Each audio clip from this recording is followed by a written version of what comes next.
Broadcasting from a galaxy not so far away, this is Inalienable Rights, the podcast that will take you on a journey across continents from North America to Africa to the Caribbean and back again. The Stewart family will share their stories and all they've learned about life, faith, and the pursuit of medicine.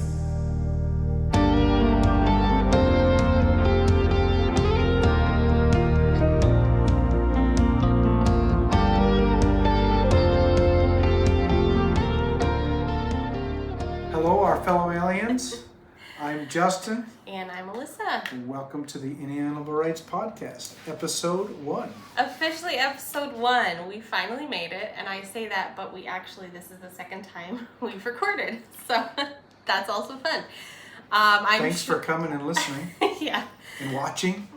Okay, so what are we going to talk about first? Well, I think the biggest thing that's been pressing is how did we get to Barbados? So that's going to be kind of the main thing that we're going to cover today in our episode. But I think we wanted to touch on our life and faith kind of points first before we get to the bigger chunk, which is the kind of medicine journey to Barbados aspect. That's kind of life as well, but we're calling that the medicine aspect of it this week. So life, one of the big things I wanted to share with y'all. And if you follow me on Instagram or Facebook, you've probably seen me with these puppies. And the story is so long, I can't even get into it here because it involves this older foster dog. By older, I mean she's older than the puppy. She's still like 9 months, but we had her now for 2.5 months. But it was very quickly seen that she wasn't a good fit for us, but we still have her. Anyways, we were going to be rehoming her, and in order to rehome her, we thought, let's get a puppy because Tirza won't be able to let this dog go unless we get a puppy. So we went to a farm to pick up a puppy, and somehow we left with 2 puppies, even though I was like, wait a second, we've done this before and it didn't end well. But the kids are a lot older, and they are helping, right? Like they're doing a good job of they're learning responsibility. Yeah, they actually are doing a really good job. It took a few weeks to kind of get into the flow of things, and then now they've actually taken over the morning. Our 8-year-old informed us the other day. Now that she is 8 years old, she's old enough to start taking on some responsibility. Yes, apparently. Of course, that was our daughter. But anyways, I digress. So yeah, between her and Jeremiah, they actually do get up at like 6:30ish. They let those puppies out. They feed them first thing.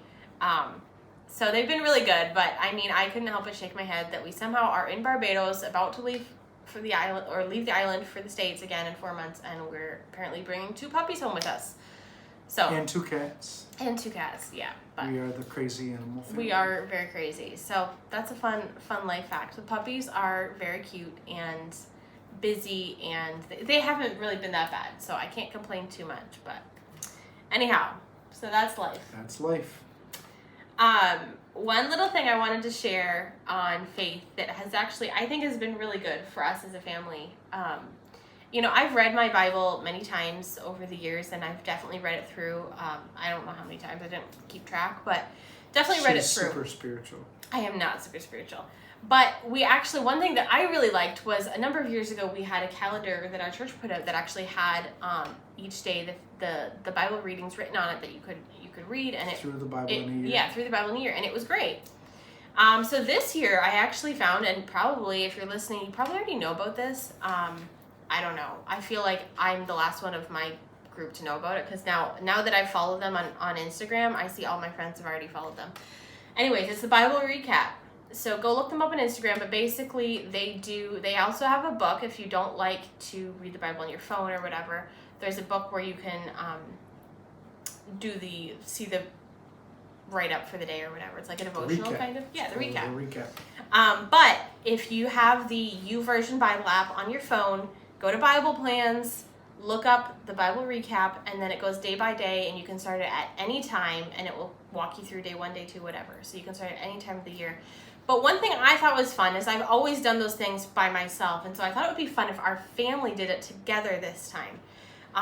Individually, so we're each reading at our own, time, but we're all reading the same thing, and then at the end of the day, we've always done family, Bible time, at night before bed. And so at the end of the day, we're watching the Bible recap together. It's like about 5-minute video or something. We're watching that together at the end of the night. And it kind of just summarizes what you read, and it helps kind of put it brings out some highlights. Yeah, it brings out highlights and simplifies it, I guess. It kind of takes out some of the extra stuff. Like sometimes there's all these like names and you don't really know what it's saying. She has a daily God shot, like how you saw God and that. Yeah. And what you and I really like that because she often brings out like where you know, even if the story's not about God, you can kind of see a picture of God, and that's obviously very biblical because isn't the whole story always about God? It's supposed to be. So, you know. Anyways, so that's something that's been super fun. I think it's really good. I'm actually looking forward to like getting to day 365 as a family. Being like, wow, we did it all together. So I think that's going to be fun. Our kids never did anything like that when I was a kid. our kids have read their Bibles on their own for a while now.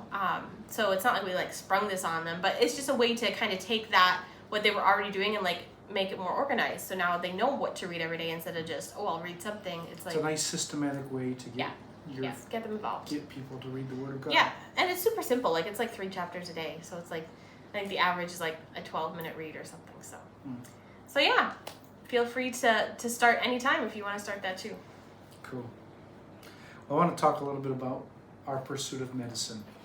So some of y'all, you're looking at me, you're like, that guy is too old to be going to medical school. What is going on? Well, we got lots of stories to tell about that.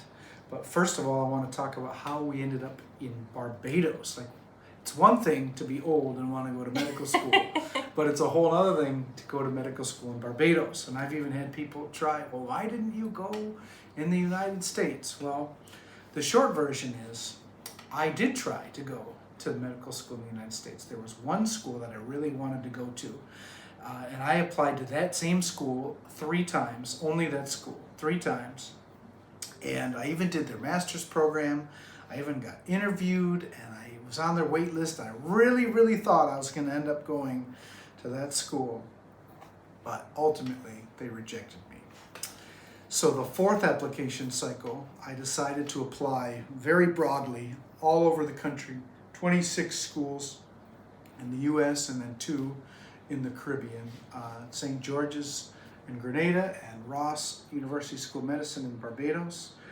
And I had to convince my wife that since I didn't get into the school that was closest to our house, we're going to have to move anyway. So what's the difference if we move to California or Texas or if we move to Barbados? Listen, I think there's a big difference. Just saying. Still think there's a big difference. But what happened was, very early on in the application cycle, both of the Caribbean schools got back to me. I interviewed with them, and they both accepted me, offered me scholarships, and they gave me the opportunity to start right away instead of waiting a whole year. Because when you apply in the United States, you actually apply like a whole year and a bit ahead of time before the school would actually start. So they both gave me the opportunity to start a lot sooner. Yeah, so timeline-wise, you were applying May 2023, and that cycle for most medical schools would mean he would actually start the school September 2024. Or August. Right, August or September 2024. So these Caribbean schools were saying, no, you could actually start September 2023. So it was a big difference. So it was a big difference. It made me feel like I could save a whole year. And again, I hate to make it sound like I'm old, but at my age, saving a year on the back end is, that's a whole year of a doctor's salary versus an x-ray tech salary or being a student. So we thought that it was worth it to try this out. But there is a bit of a stigma associated with going to Caribbean schools. Listen, there's a lot of we's here, so we'll get to my part in a little bit, but continue. There's a stigma about the Caribbean schools, and so I wanted to make sure that this was going to be the right decision for us. And we're going to talk a little bit about that in a future faith episode, a little part of our episode in the faith section. I'll talk more about that. But for now, I wanted to be sure that this was the right decision for us. And ultimately, we did decide that it was, but before we get into that, Alyssa was not initially really crazy about this idea. And so I'm going to have her tell us what her hang-ups were about it. Well, I mean, there's a few things, right? Like, number one, the hang-up, you mentioned the stigma thing. And Justin had listened to, and because Justin was listening to, I remember actually the one house we sold in Lakewood. When we sold that house, I remember painting the upstairs hallways because we were doing a fresh coat of paint everywhere before we moved. And I remember painting, and someone must have had our kids, but we were up there and we were listening to, I think, specialty stories actually or something. But Dr. Ryan Gray. Yeah, we listened to all these podcasts, Media. specialty stories and how to get accepted, and pre-med podcast. Yeah, pre-med the podcast, MCAT podcast. all these things. And so I had heard like so many stories by that time, and his advice to people was always like, if you have an option to do American school, choose that. That was kind of his advice. And like, try at least 3 times. Yeah, his advice is like, really Caribbean. try that, give it your best shot, do your MCAT, do well, blah, blah, blah. That was his advice always. You know, he didn't say never go to the Caribbean, but he cautioned against it. And so that was always kind of in the back of my mind for sure. But then in addition to that too, like, we have moved so many times. Like, I think we've owned 7 houses. Yeah, I mean, 12 years or something like that. Yeah, and we had, so it's been like, and we didn't own all the ones we lived in, so, anyways, moved a lot, and in a short amount of time, actually probably in a 10-year span, because after we got back from Africa, so in like 10 years we'd moved like 7 or 8 times, and it's exciting to move to a new house. I love house projects, but it's tiring. If you have ever moved, even without kids, but just add on kids to that, like, it is so tiring to pack up a house and move, and trying to pack up a house and move and like paint the house and make it look good. It's exhausting. It's so exhausting, and I was tired. And your Africa experience played something. Well, it does too. I'll get to that too. But the other thing is we had just moved to the country, so we just got 2.5 acres about 7 months before you applied or something. We had pigs. So chickens. we had gotten all these animals. We had gotten a miniature horse. Yeah, pigs, chickens, ducks, quail. I was planning on goats, and the kids had a creek. That was kind of like my dream thing. You know, we got this little cute homestead, and it was exciting. And so it was my dream. I wasn't in a hurry to like lose that. Like, I just gotten it. And so I think that was the thing too, is like, let's exhaust the possibilities in the States, like as much as we can. And I mean, ultimately it's still debatable if we truly did that, because yeah, we could have waited an extra year, and he did end up getting some interviews, like maybe we could have. But, well, and yeah, the other thing about that, I guess you mentioned the Africa thing. That was another hang up. When we first got married, he was a missionary in Africa, and so we got married in March, and by May we were on our way to Africa. And I had never lived in another country before. I did a mission trip to Costa Rica for 10 days, and that was the extent. So Africa was definitely eye-opening, a lot of culture shock, and I had a lot of difficult experiences there. It was very difficult. I got malaria, I had multiple expensive things stolen from me, and like, there was just a lot of loneliness, a lot of difficulty. And so honestly, I wasn't in a hurry to repeat that. So to me, the idea of living in the Caribbean, yeah, ocean's exciting, all the things, sure, sun, lovely. But it was the developing country aspect of it that I was like, I don't know, you know? So what made you open to the idea? Yeah, what made me open? I mean, I think there was a couple of things, is that like, I always try, like, I'm pretty, obviously you would know, I'm pretty opinionated about what I want and don't want. No, not I'm you. pretty set. Like, I told him, like, you can only apply to LECOM, like, because that's the one you can drive to. That was the original. That's why he applied there 3 years in a row. I was like, can only apply to that one. She did not want to move again. I was pretty set. So I knew what I wanted, but I also try, and again, this, I guess, brings faith back into it. But, like, my big thing is I always want to be open to doing what God wants us to do. And I understand that sometimes that has put us in situations that, like, people think we're weird or crazy. A lot of people don't understand. But I just always want to be flexible to, like, if God wants us to do it, then I'm all about it. I just need to know that He's in it, that it's Him that's directing it, and not just our own crazy ideas. Because we definitely have our own crazy ideas, and we've been led by our own ideas before, and sometimes that's good and sometimes it's not. But I just, you know, if we're uprooting our entire family to go to Barbados, God has to be has to be in this. So that was a big thing for me. And I can't say, so like that was my thing at first. I was like just being open to it. I was just like, you know what? I'm just not going to close the door. I'll let God do that if he wants to. So that was why initially when Justin got the email, they want to interview, like, do you mind? Well, actually, he asked even before he added them to the list and if he could apply. And I was like, you know what? It's okay to have a backup. I asked her permission if I could apply. Because he knew I was really against it. And it's not because I'm so controlling. But No, listen, if you're uprooting your entire family to another country, I'm sorry, but you Help. both have to be on board. SOS.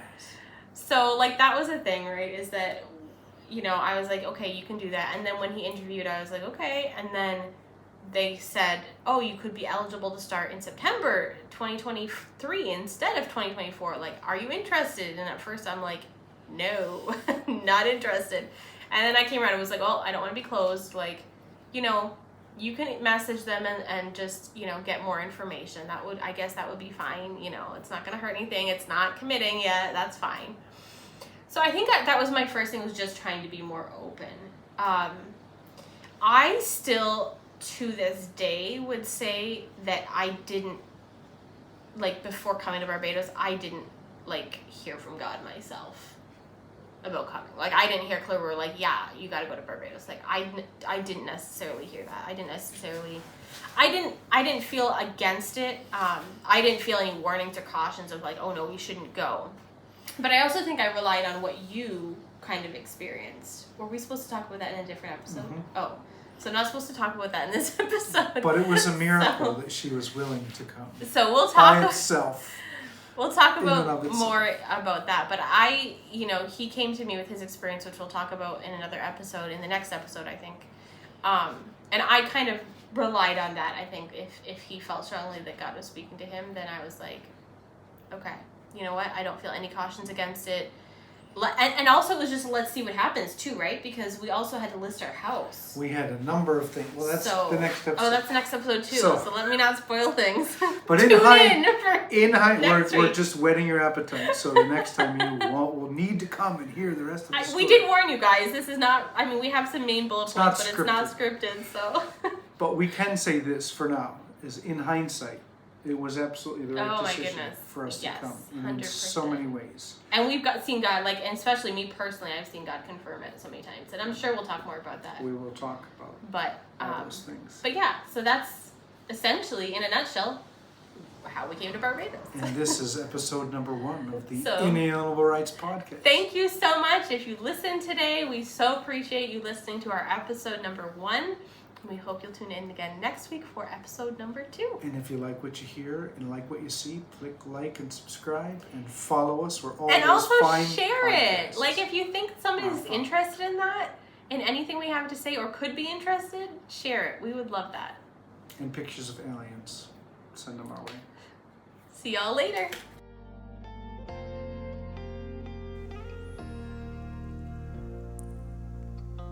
Thank you for listening to the Inalienable Rights podcast. You can find Justin and Alyssa on Instagram at Inalienable Rights Podcast and email them at inalienablerightspodcast@gmail.com with any questions or topics you want them to discuss in the future. See you on the other side of the wormhole.